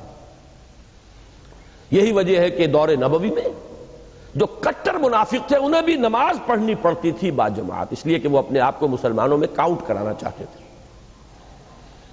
اسی کو حضور نے ایک حدیث میں یوں فرمایا، الفرق بین الاسلام والکفر الصلاۃ، کفر اور اسلام کے درمیان حد فاصل، فرق، تمیز کرنے والی شے نماز ہے۔ تو یہ گویا کہ اب اجتماعیت کے لیے جو بھی اساس بن رہی ہے، اس کے اندر اہم ترین شے، میں شرط واحد نہیں کہہ رہا، شرط لازم نہیں کہہ رہا، ایک شخص نماز نہیں پڑھتا ہے تو اس کو کافر ہم نہیں کہیں گے، اسلامی نظام ہوگا تو تعزیر ہوگی اس کی، اس کو سزا دی جائے گی، اور سب سے ہلکی تعزیر، بعض فقہا کے نزدیک تو اس کا قتل بھی جائز ہے، بلکہ قتل کر دینا واجب ہے۔ امام ابو حنیفہ رحمۃ اللہ علیہ کے ہاں سب سے زیادہ نرمی ہے، اور وہ بھی یہ ہے کہ اسے قید کر دو اور اس وقت تک مت رہا کرو جب تک کہ وہ توبہ نہ کرے اور عہد نہ کرے کہ اب میں نماز پڑھوں گا۔ اور منکر صلاۃ تو بہرحال سب کے نزدیک کافر ہے، یہ تو میں بات اس کی کر رہا ہوں جو انکار نہیں کرتا لیکن پڑھتا نہیں۔ تو معلوم یہ ہوا، پہلی بات جو میں نظام کے حوالے سے بات کر رہا ہوں، پہلی بات یہ کہ افراد کی بھی تعمیر سیرت کا اساسی پتھر، کارنر سٹون، فاؤنڈیشن کا وہ نماز، پھر افراد کے نظام الاوقات کو جکڑنے والی شے، انہیں بیدار اور چوکس رکھنے والی شے اقامت الصلاۃ، پھر افراد جب معاشرے کی شکل اختیار کرتے ہیں تو اس کی سب سے بڑی علامت، سب سے بڑا شعار نماز، الفرق بین الاسلام والکفر الصلاۃ۔ اب تیسری چیز دیکھیے، اسلام کا ایک بہت بڑا، اسلامی معاشرے کا ایک بہت بڑا امتیازی وصف ہے جس کی عظمت کا اقرار کفار نے بھی کیا، دشمنوں نے بھی کیا، ایچ جی ویلز جیسے شخص نے جسے حضور سے بڑی ہی عداوت ہے، تسلیم کیا کہ مساوات انسانی کے واعظ تو دنیا میں پہلے بھی بہت کہے گئے تھے، لیکن یہ ماننا پڑتا ہے کہ اس اصول پر ایک معاشرہ بالفعل پہلی مرتبہ تاریخ انسانی میں محمد نے قائم کیا صلی اللہ علیہ وسلم۔ اس مساوات انسانی کا سب سے بڑا مظہر اقامت الصلاۃ کے ذریعے سے، گورنر آیا بیٹھا ہو وہ بھی اسی صف میں ہوگا، اس کا چپڑاسی ہو وہ بھی کندھے سے کندھا ملائے گا۔ یہ تو ہمارے ہاں غلط حرکتیں ہوتی ہیں، کچھ جگہ مخصوص کر لی گئی اور وہاں آ گئے اور دائیں بائیں جو ہیں وہ بڑے افسر ہوں کہ اسلامی نظام میں قطعاً اس کی گنجائش نہیں۔ جگہ رکھنا، ریزرو رکھنا مسجد میں، یہ تو آداب کے خلاف ہے، کسی شخص کے لیے کوئی جگہ ریزرو نہیں ہو سکتی۔ تو معلوم یہ ہوا کہ وہ جو علامہ اقبال نے کہا ہے کہ ایک ہی صف میں کھڑے ہو گئے محمود و ایاز، نہ کوئی بندہ رہا اور نہ کوئی بندہ نواز۔ کوئی پشتینی رئیس ہو یا کوئی پشتینی عالم ہو یا کوئی بہت بڑا صوفی ہو اور کوئی چمار چوڑا جس نے کل کلمہ پڑھا ہو یا ابھی کلمہ پڑھا ہو، یہ دونوں برابر کھڑے ہوں گے ایک صف کے اندر کندھے سے کندھا ملا کر، کوئی فرق و تفاوت۔ یہ جو ہمارا سب سے اعلیٰ وصف ہے، دنیا تو بہرحال اگر تاثر قبول کرے گی تو ان چیزوں سے کرے گی، وہ چیزیں کہ جو ان کے ہاں نہیں ہیں، ان کے ہاں اونچ نیچ ہے، فرق ہے، رنگ کی بنیاد پر، نسل کی بنیاد پر انہیں کتنے جہاد کرنے پڑے ہیں۔ آپ کو معلوم ہے امریکہ کو یہ جو غلامی کا ختم کرنا تھا اس کے لیے ایک سول وار کتنی بڑی لڑنی پڑی ہے امریکنز کو، اس کے باوجود وہ فرق و تفاوت قائم ہے، گورے اور کالے کے درمیان کوئی محبت نہیں پیدا ہو سکتی، دلوں کے اندر بودھ رہے گا۔ اور یہاں یہ ہے، دیکھیے وہ حدیث مجھے یاد آ گئی، اسی لیے صف بندی کے آداب میں سے کندھے سے کندھا ملاؤ، جڑ کر کھڑے ہو، اس سے تمہارے دل بھی جڑ جائیں گے۔ معلوم ہوا کہ وہ جو فصل ہے، اندر کا فصل ہے، اس کو بھی ختم کرنے والی شے یہ ہے کہ کندھے سے کندھا جوڑ کر کھڑے ہو جاؤ، تمہارے دل بھی جڑیں گے آپس میں۔ تو مساوات جو ہے، جو انسانی اسلامی معاشرے کی ایک بہت نمایاں یعنی اور امتیازی خصوصیت ہے، بڑی فضیلت ہے، اس کا سب سے بڑا مظہر اور اس کا سب سے بڑا مظاہرہ اسی اقامت صلاۃ کے ذریعے سے، اسی کے ذریعے سے معاشرے کی تنظیم ہے۔ واقعہ یہ ہے کہ ہم چونکہ غور نہیں کرتے، سوچتے نہیں، وہ بات دوسری ہے، لیکن ذرا غور کریں۔ وہ روحانی برکتیں اس وقت جو ہے وہ میرا موضوع نہیں ہے نماز کا، وہ تو میں کل بھی بیان کر چکا اور پہلے جو سی باتیں وہ سامنے آ چکی ہیں۔ طالبان قرآن اور خادمان دین کے لیے اس کی جو خصوصی اہمیت ہے وہ بیان ہوتی ہے۔ اس وقت تو ہم اجتماعی نظام کے بارے میں بات کر رہے ہیں، اس میں کتنی پیوٹل پوزیشن ہے نماز کی اور اقامت صلاۃ کی۔ اس میں تیسری بات میں عرض کر رہا ہوں کہ تنظیم معاشرہ، آرگنائزیشن آف دی سوسائٹی، ہر محلے کے لوگ، چھوٹی آبادی ہے اس کے لوگ 5 مرتبہ دن میں جمع ہو رہے ہیں۔ اگر دور جا کر کام کرتا ہے کوئی شخص، تب بھی کم سے کم وہ 4 نمازیں تو اس محلے کے اندر مسجد میں ادا کرے گا۔ ظہر میں نہ پہنچ پائے، چلیے عصر میں بھی نہیں پہنچ پایا کوئی، فجر، مغرب اور عشاء، اور اسی میں آپ کو معلوم ہے کہ قرات جو ہے وہ جہری ہے، بلند آواز سے قرآن پڑھا جاتا ہے۔ اس کا معلوم ہوا کہ ایک فضیلت خصوصی ہو گئی ان نمازوں کی۔ اس میں تو تنظیم ہو رہی، کون ہے کون نہیں ہے، کیوں نہیں ہے، کیا وجہ ہے؟ کوئی بیمار ہو گیا ہے، کسی کو کوئی اور کوئی عذر لاحق ہو گیا ہے، اس کی ایک تشویش، اس کا ایک خیال، اس کا ایک احساس، کوئی مسلسل غیر حاضر ہے تو اس کے بارے میں اور تشویش کہ معلوم ہوتا ہے کہ یہ دین سے کوئی بہت دور جا رہا ہے، منافقین کی فہرست کے اندر اس کا نام کہیں درج ہونے لگا ہے۔ یہ سارا معاملہ جو ہے محلے کی نماز۔ پھر ہفتے میں ایک بار ایک بڑی آبادی، جامع مسجد، جامع مسجد کے ساتھ اب ایک بڑی آبادی کے لوگوں کی تنظیم ہو گئی۔ وہ بھی ہمارے یہاں بدقسمتی سے اس وقت نہیں، اب تو ہر مسجد جامع مسجد بن گئی، حالانکہ یہ صحیح نہیں۔ چھوٹی چھوٹی مسجدوں کے اندر جمعے نہیں ہونے چاہیے۔ یہ ٹھیک ہے کہ پورے شہر کی ایک جامع مسجد تو اب نہیں ہو سکتی، 50-60 لاکھ آدمیوں کے لیے ایک جامع مسجد تو نہیں ہو سکتی، لیکن آج کل یوں سمجھیے کہ یہ جو ہمارے محلے یا فلاں کالونی اور فلاں یہ ٹاؤنز جو بنے ہوئے ان میں سے تو ایک تو ہونا چاہیے نا. ماڈل ٹاؤن میں تو ایک جمعہ ہو سکتا ہے, کوئی ایسی بات نہیں ہے کہ ناممکن ہو. یا ماڈل ٹاؤن کے ہر بلاک میں تو ایک ہو. چلیے, یہ تو نہیں کہ ایک ایک بلاک کے اندر 3-3 4-4 مسجدیں ہر جگہ جمعہ ہو رہا. تو یہ جمعے کے نظام سے ایک بڑی آبادی جو ہے وہ جمع ہوتی ہے. پھر عیدین میں اس سے بڑا ایک نظام ہے, اور حج کے موقع پر پوری عالمی سطح پر جو مسلم برادری ہے اس کا ایک اجتماع ہے. تو یہ بھی ایک اضافی فائدہ ہے اس اقامت صلاۃ کا. اس میں پورا معاشرہ چاق و چوبند ہے, ہر ایک فرد کے بارے میں احساس ہو رہا ہے. اور اس کے ساتھ ابھی میں آپ سے عرض کر دوں, 2 چیزیں اور وابستہ کرتی ہیں اسلام میں. نظام عدالت کی ایک بڑی اہم بات اسی کے ساتھ منسلک ہے. اسلام کے عدالتی نظام میں تزکیۃ الشہود, ہر ایرے غیر نتھو خیرے کی گواہی وہاں قبول نہیں ہو سکتی. گواہ کا تزکیہ ہوتا ہے, یعنی اس کو کچھ لوگ ہوں گے اس کی آبادی کے رہنے والے, وہ سرٹیفائی کریں گے کہ ہاں یہ شخص نماز میں حاضر ہوتا ہے, اس کے اندر اس کے کردار میں کوئی وہ خامی نہیں ہے کہ جس کی بنا پر اس کی گواہی جو ہے وہ قابل اعتماد نہ ہو. اور تزکیۃ الشہود کے اندر اہم ترین اور پہلی بات جو ہے وہ یہی نماز کی پابندی. تو گویا کہ اقامت صلاۃ کے ساتھ آپ کا نظام عدل بھی وابستہ ہو گیا. اس سے بھی اہم تر بات, اسی سے امام الہند شاہ ولی اللہ دہلوی رحمۃ اللہ علیہ نے اسلام کے نظام اراضی کو مستنبط کیا ہے. زمینداری کا کیا نظام ہے اسلام کا, اس میں کیا احکام ہے. پہلی بات یہ کہ مسجد یہ وقف ہے, کسی کی ملکیت نہیں. اور حضور نے فرمایا میرے لیے پوری زمین مسجد بنا دی گئی. گویا کہ زمین پوری کی پوری وقف ہے اللہ کے لیے, یہ کسی کی ملکیت نہیں.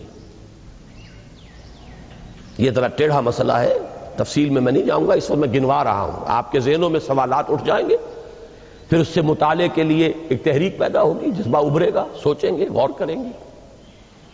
پہلے کوئی بات معلوم ہو تو پھر اس سے سوالات ابھرتے ہیں, اور سوالات کے لیے جب انسان ان کے حل کے لیے کوشاں ہوتا ہے تو علم آگے بڑھتا ہے. اسی طریقے سے علم کی پیش قدمی ہوتی ہے.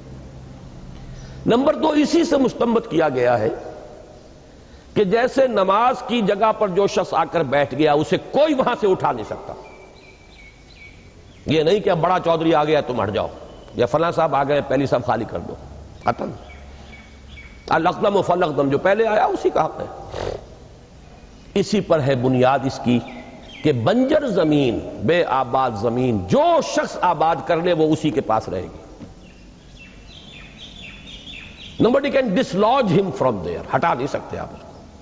میں لفظ ملکیت استعمال نہیں کر رہا, لیکن اس کے استعمال کا حق اس کے پاس ہے, وہ آپ اس سے چھین نہیں سکتے. اور اسی سے تیسری بات مستنبط ہے, اگر کوئی شخص اپنی زمین کو اب بلا کاشت چھوڑ دیتا ہے 3 سال تک, تو اس کا حق ساقط ہو گیا. جو شخص اسے پھر قابل کاشت بنائے گا, اس میں کاشت کرے گا, اب وہ اس کے پاس رہے گی. اسی طرح جو شخص جگہ چھوڑ جائے مسجد میں, وہ یہ جو ہمارے ہاں نشانیاں رکھ دی جاتی ہیں, کسی حد تک تو خیر اس کو آپ قابل لحاظ کہہ سکتے ہیں, قابل قبول, لیکن مستقل اپنی جگہ ریزرو کروا لینا یہ صحیح نہیں. آپ جا رہے ہیں تو پھر اب جو جگہ آپ کو ملے وہاں کے بیٹھے. اب میں آخری بات کہہ رہا ہوں, اسلام کے پورے نظام حکومت کو اس کے ساتھ وابستہ کیا گیا. یہ جو علامہ اقبال کا شعر ہے کہ جدا ہو دین سیاست سے تو رہ جاتی ہے چنگیزی, دین اور سیاست کی وحدت, دین اور ریاست کی وحدت, ان کا انضمام, ان کا جڑ جانا, ان کا پیوست ہو جانا, وہ کس حوالے سے ہے؟ حکومت کا نظام ہے, جو صدر مملکت ہے, جو خلیفہ ہے, وہی خطیب ہوگا اس شہر کی بڑی مسجد. خطبے کو نظام حکومت سے وابستہ کیا گیا ہے. یہ جو آج ہمارا نظام ہے یہ اس لیے کہ اسلامی نظام نہیں ہے, درہم برہم ہے, ورنہ کسی مسجد میں خطبہ کوئی شخص اپنی آزاد مرضی سے نہیں دے سکتا. خطیب حکومت کی طرف سے معین اور مقرر ہوگا, اس لیے کہ خطابت در حقیقت, جمعے کی خطابت, it's a part and parcel, an integral part of the government. یہ نظام حکومت کا جز ہے. آپ نماز عام جو ہے وہ آپ مسجدیں بنا لیں اور نمازیں جو ہیں محلوں میں ادا کریں، کوئی حرج نہیں ہے، وہاں خطبہ نہیں ہوگا۔ خطبہ جہاں ہوگا وہاں حکومت کا معاملہ شروع ہو جائے گا، اور جو بھی وہاں کا سربراہ ہے جس لیول پر، کوئی گرداوری کا حلقہ ہے تو وہ گرداور قانون گو جو ہوگا وہ وہاں نماز پڑھائے گا۔ اگر آپ اس سے چھوٹے آتے پٹواری کے حلقے کو یونٹ قرار دیتے تو پٹواری نماز پڑھائے گا وہ۔ اسی طریقے سے اوپر چلتے جائیے، تحصیل کا ہیڈ کوارٹر ہے تحصیلدار پڑھائے گا، ضلع کا ہیڈ کوارٹر ہے ڈپٹی کمشنر جو ناظم ضلع ہے وہ پڑھائے گا، جمعے کی نماز کی امامت بھی اور خطابت بھی۔ پروونشل کیپٹل ہے گورنر آئے گا، اور پورا وہ دارالسلطنت ہے اور دارالخلافہ ہے تو خلیفہ وقت جو ہے وہاں کا خطیب ہوگا۔ اس طریقے سے ان چیزوں کو اس طرح انٹیگریٹ کیا گیا ہے کہ پورے اسلامی نظام کو گویا کہ اس نظام صلاۃ کے ساتھ وابستہ کر دیا۔ اسی لیے میں نے کہا تھا کہ نماز کا ایک ہے وہ باطنی پہلو، انفرادی پہلو، جس پر بڑی تفصیل سے گفتگو ہو گئی تھی، انسان کے کردار، تعمیر سیرت، روحانی ترقی، فکر صحیح کا ارتقاء، یہ سب جو ہے اس کے لیے اس کی اہمیت۔ لیکن یہ نظام کے جملہ پہلو جو ممکن ہو سکتے، میں نے ان سب کو آپ کے سامنے ایک ایک کر کے بیان کر دیا کہ یوں کہا جا سکتا ہے کہ در حقیقت نیوکلیس ہے نماز، اقامت الصلاۃ، نظام صلاۃ، اور اس کی ایکسٹینشن ہے، اسی کی توسیع ہے۔ جیسے پہیے کا جو مرکز ہوتا ہے اس سے مختلف جو ہے وہ لکڑیاں چلتی ہیں اور اس کے اس گھیرے کی طرف، اس طریقے سے اجتماعی زندگی کے ہر گوشے کو یہ گویا کہ اینکر ہے، یہ لنگر ہے جس کے ساتھ یہ پورا جہاز جو ہے اسلام کے نظام اجتماعی کا وہ منسلک ہے۔ یہی وہ بات تھی جس کے حوالے سے اقبال نے وہ شعر کہے تھے، اور اسی کے پر میں اپنی آج کی گفتگو ختم کر رہا ہوں۔ ہمارا جو اس وقت کا نظام ہے اور یہ جو نمازیں ہیں اور امام ہیں اور خطیب ہیں، اس پر بڑی صحیح اگرچہ ذرا تلخ انداز میں پھپتی چست کی تھی علامہ اقبال نے، ہے بڑی صحیح، ویری ایکیوٹ آبزرویشن اور صحیح ترین تعبیر۔ قوم کیا چیز ہے، قوموں کی امامت کیا ہے، اس کو کیا جانے، کیا سمجھیں یہ بیچارے دو رکعت کے امام۔ ہم نے جس طرح ڈیگریڈ کیا ہے، ایک علیحدہ نظام بنا دیا، پورے نظام زندگی سے اس کا کوئی تعلق ہی نہیں، اب اس کی امامت ہے، وہ ایک اپنی جگہ پر پروفیشن بن گیا، وہ بھی ایک پیشہ ہے۔ تو قوم کیا چیز ہے، قوموں کی امامت کیا ہے، اس کو کیا سمجھیں یہ بیچارے دو رکعت کے امام۔ تو امامت تو یہ تھی جو میں نے آپ سے عرض کی ہے، حضور اپنے زمانے میں خود تھے خطیب اور امام، پھر ابو بکر، عمر، عثمان، علی یہ خطیب تھے اور مرکزی جگہ پر یہ تھے، گورنرز تھے ہر جگہ پر، وہ تھے خطیب اور امام۔ تو اس طریقے سے دین اور دنیا اور سیاست اور مذہب اور دین اور ریاست، ان دونوں کو جوڑ دینے والی شے جو ہے وہ یہ نماز کا نظام ہے۔ اللہ تعالی ہمیں اس صلاۃ کی اصل حقیقت پر متنبہ کیے رکھے۔ جو باتیں بھی کل اور آج سامنے آئی ہیں اور مزید جو بھی پروگرام ہیں ان کے ذریعے سے آپ کو علم میں جو اضافہ ہو رہا ہے، اللہ تعالیٰ اس پر فوری طور پر عمل پیرا ہونے کی توفیق عطا فرمائے۔ اقول قولی ھذا واستغفر اللہ لی ولکم ولسائر المسلمین والمسلمات۔ جی میں دیتا ہوں، ابھی میرے 15 منٹ رہتے بیٹھ میں۔ اچھا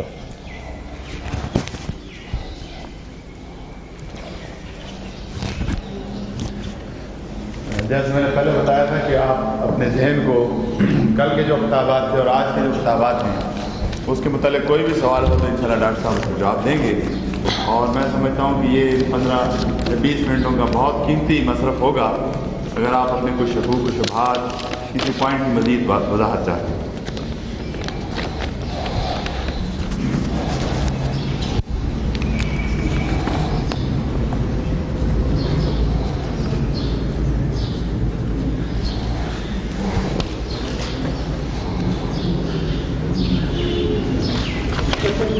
امام کو کیا کہتے ہیں، مقتدی کو امام کو شہید کرنا چاہیے، اگر امام رفع عین کرتا ہو تو مقتدی مسجد سے نہیں ہو تو مقتدی کو کیا کرتا ہے؟ اصل میں یہ جو فقہی سوالات ہیں وہ آپ اپنے فقہی اساتذہ سے ہی کیجیے۔ باقی جو آپ نے سوال کیا اس کو میں عرض کر دوں کہ پیروی سے مراد یہ نہیں ہے جو آپ کہہ رہے ہیں، وہ یہ ہے کہ آپ آگے نہ بڑھیں، امام کے رکوع کرنے سے پہلے خود رکوع میں نہ چلے جائیں، امام کا جو سر ابھی اٹھا نہیں سجدے سے اور آپ پہلے ہی. بعض لوگوں نے اپنا ایک ردم بنایا ہوتا ہے، انہیں یہ فکر نہیں ہوتی کہ کوشن آ بھی گئی ہے کہ نہیں آ گئی ہے، تو اپنے ردم کے اندر جو ہے وہ موومنٹس کرتے چلے جاتے ہیں، وہ صحیح نہیں ہے. کوشن پر بس یہ ہے اس کا مطلب. باقی ہے کہ مسلک کا کوئی فرق ہو سکتا ہے، کوئی اختلاف رائے ہو سکتا ہے، اس میں کوئی حرج نہیں. یہ اچھا کیا آپ نے لکھ کر دیا تاکہ میں پڑھ دوں گا تو سب کو معلوم ہو جائے گا. آپ نے بتایا کہ اگر پورے شہر میں ایک جامع مسجد نہیں ہو سکتی تو ایک کالونی میں کم از کم ایک جامع مسجد ہونی چاہیے. میرا سوال آپ سے یہ ہے کہ اگر ایک ہی کالونی یا آبادی میں 2 جامع مسجدیں قریب قریب ہوں اور دونوں مسجدوں کے ائمہ حضرات کا مسلک علیحدہ علیحدہ ہو تو اس کے بارے میں آپ کی کیا رائے ہے؟ سوال میں کچھ بات نکلی نہیں. وہ رائے کیا میں دوں گا، وہ تو جو کچھ ہے وہ اس وقت ہے. ڈی فیکٹو سچویشن تو یہ ہے نا کہ ہمارے پورے معاشرے میں سے دین کی روح خارج ہو چکی ہے. کچھ رسومات ہیں، کچھ شکلیں ہیں، انہیں ہم سینے سے لگا کر بیٹھے ہوئے ہیں. رہ گئی رسم ازاں روح بلالی نہ رہی، فلسفہ رہ گیا تلقین غزالی نہ رہی. اسلامی معاشرے میں مسلک کی بنیاد پر مسجدیں علیحدہ نہیں ہوں گی اگر صحیح اسلامی معاشرہ، صحیح اسلامی نظام. اور جہاں تک جامع مسجد کا کانسیپٹ ہے وہ تو حکومت ہی کے ساتھ اس کا نظام وابستہ ہوگا. اب ہم تو اس وقت جو کچھ کر رہے ہیں وہ یہ ہے کہ پہلے اس اسلامی نظام کو برپا کرنے کی جد و جہد کریں کہ وہ انقلاب آئے اور صحیح اسلامی نظام پورا کا پورا جو ہے بتمام و کمال قائم کیا جا سکے. سوال یہ کیا پاکستان میں مسلمانوں کے لیے وہ وقت نہیں آیا کہ وہ اپنی حکومت سے جہاد کر کے انقلاب کریں؟ تقریریں کر کے تو کئی جماعتیں انقلاب کا نعرہ لگاتے ہوئے آج 42 سال ہو گئے اور ہمیں اللہ تعالیٰ کے ساتھ وعدہ کیا ہوا آج 42 سال ہو گئے اور اللہ تعالیٰ ہم کو مختلف قسم کے عذاب دے کر ہمیں اپنے 42 سال کا وعدہ کیا ہوا بار بار یاد دلا رہا ہے. مثلاً اوجڑی کیمپ کا واقعہ تھا جو بے جان اسلحہ جو انسانوں کا. میرا خیال ہے یہ سوال اس وقت نہیں کیجیے. یہ تو آپ کالج میں پڑھتے ہیں، پھر کسی وقت اس طرح کے سیشن رکھ لیے جا سکتے ہیں، لیکن یہ جو ہے نماز کیمپ سے متعلق، نماز سے متعلق، تقاریر سے متعلق سوال ہونے چاہیے. بیٹھ جائیے. اللہ تعالیٰ آپ کے جذبے کو برقرار رکھے، جہاد کے جذبے کو پالے، پروان چڑھائیں، لیکن ذرا تھامیں اپنے سینے میں اسے، اور ذرا تھام ابھی. نالا ہے بلبل شوریدہ تیرا خام، ابھی خام کو پختہ کریں.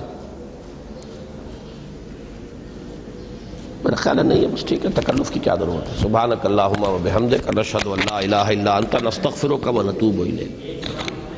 لکھا جاؤ. جیسے آپ نے فرمایا کہ نظام جمعہ جو ہے اس کا تعلق خلافت سے ہے، اس کا ادارہ جو ہے خلافت کا متعلق ہوتا ہے. جو بھی جامع مسجد ہوگی وہاں جو بھی خطاب یا جمعہ ہوگا وہ خلافت کے ہی نامزد خلیفہ یا جو بھی اس کا ہوگا. اگر خلافت نہیں ہے، ملوکیت ہے، تو جمعے کا ادارہ، جمعے کا معاملہ تب بھی ملوکیت کے ادارے سے وابستہ ہوگا. اگر وہ اس سے وابستہ ہے تو پھر اس کی عوام کی تصحیح، عوام کی اصلاح کی کیسے ممکن کی جا سکتی ہے؟ عوام کی اصلاح تو تقریباً کسی جمعے سے ہی ہو سکتی ہے، پھر تو اس کا ممکن نہیں رہے گا. دیکھیں نا، اس کا جواب تو ہمارے عمل میں موجود ہے کہ ہم نے بھی اپنی 1.5 اینٹ کی مسجد علیحدہ بنائی ہوئی ہے، کوشش کر رہے ہیں. باقی ہے کہ اگر کہیں مستبد نظام ہو اور وہ ملوکیت کا ہو تو وہ مجھ سے اجازت لے کر تو نہیں اپنا نظام قائم کرے گا. وہ تو نظام قائم ہے. اب اس میں رہتے ہوئے اگر وہ زیادہ مستبد نظام ہے اور وہ بالکل اظہار رائے کی اور کوئی وہاں پر آزادی ہے ہی نہیں، تو پھر وہاں خفیہ اندر تحریکیں چلیں گی اور پھر اس طرح کے انقلابات ہوں گے جیسے کہ عالم عرب میں بعض جگہوں پر آ چکے ہیں. بعض جگہوں میں وہ وقت کا مسئلہ ہے، صرف یہ وہ تو آ کے رہیں گے، کتنا ہی اہتمام کر لیں. وہ تو جب تک اس نظام کو نہیں تلپٹ کیا جائے گا وہ بات. اور اس کے لیے اگر تو کوئی ایسی جگہ ہے، کھلی فضا ہے، وہاں پر نظام کے اندر کام کرنے کی گنجائش ہے، حقوق ہیں، تو کھلم کھلا بات ہوگی. نہیں ہے تو وہ انڈر گراؤنڈ بات خود بخود انڈر گراؤنڈ جاتی ہے بات. اب جیسا کچھ ہوا تھا وہ یعنی حرم کا واقعہ مسجد حرام میں، وہ تو یہی ہے نا کہ ناکام رہ گئے اس لیے وہ بغاوت کہلائی. اگر کامیاب ہو گئے ہوتے وہ انقلاب کہلاتا. فرق تو جو ہے وہ صرف نتیجے کے اعتبار سے واقع ہو جاتا ہے.